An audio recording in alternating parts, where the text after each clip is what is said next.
Alright, and now we're moving on to the second gameplay phase of the mission. Well, really the third, where the Valerie jumps in.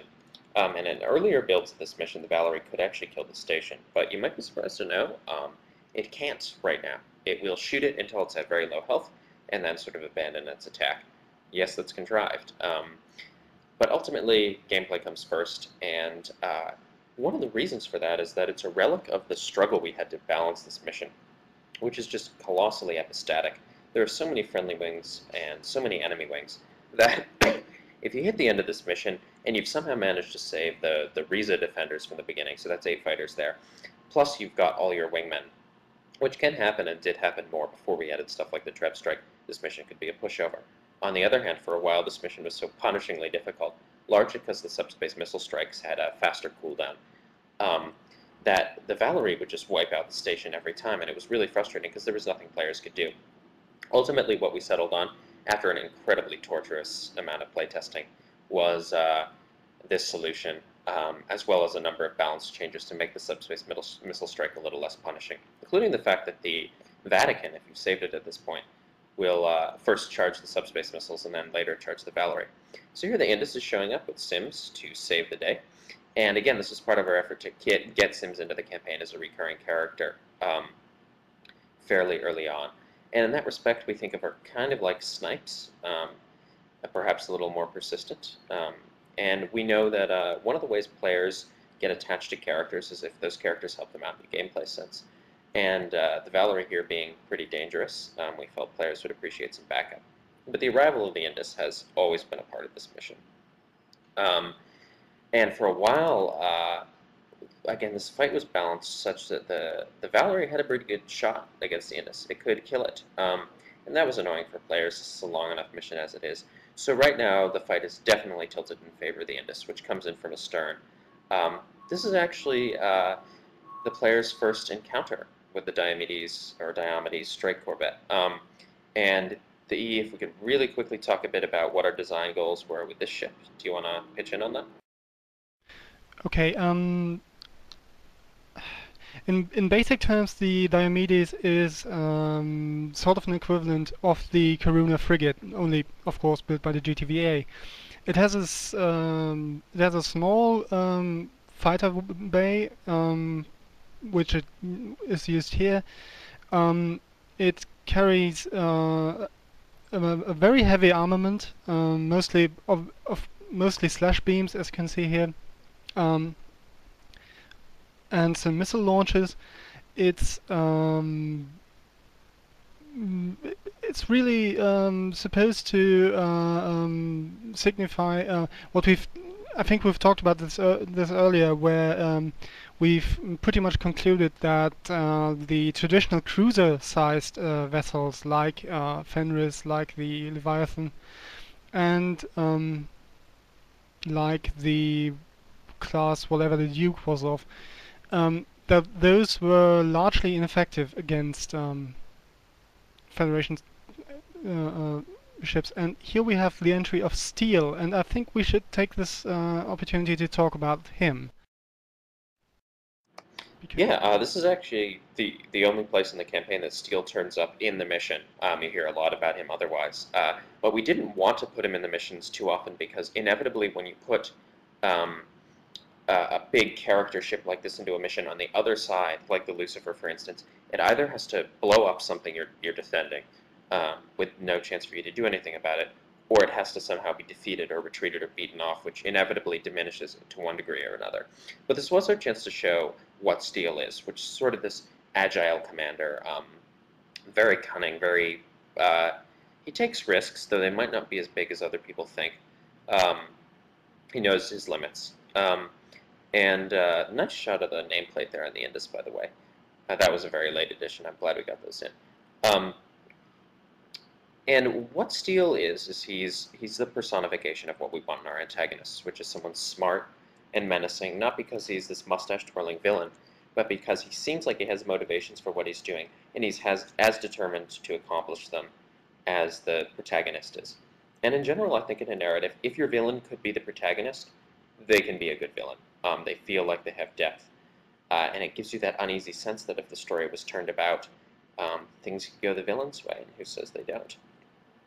So here we have the artillery ships, or for the first time we've seen them since the second combat mission, turning up to drive Steele off. And again, this is just a great chance for us to demonstrate exactly why the GTVA hasn't been able to capture Earth yet. For all that it's outgunned, the Federation has plenty of these hard counters, to put it in strategy game terms, for the Alliance's military might. And these artillery ships could definitely do some major damage to the Adrius. So Steele makes a decision to pull out. And he's just had his little moment in the spotlight here. The player now better understands who he is. His dialogue got a lot of tweaking earlier in the campaign. He sounded a bit like something out of Patton, like he was maybe Rommel. And he had much more flourish to him, sort of this Victorian character. And we scaled that down a bit so he'd be a bit more of a serious man. Other than that, do we want to talk a bit about the nameplate design here on the ships, the E? And if you want to toss in anything about your own opinion of Steele, you can go ahead. And then I want to talk a bit about the closing dialogue here. Okay, first about Steele, I mean, as we've seen by the feedback we've gotten, he's one of the most favorite characters in the entire Blue Planet universe so far. People seem to either love him or love to hate him, and I think that's always a great thing to have in a proper villain. Well, the nameplate design for the United Earth for the Federation ships.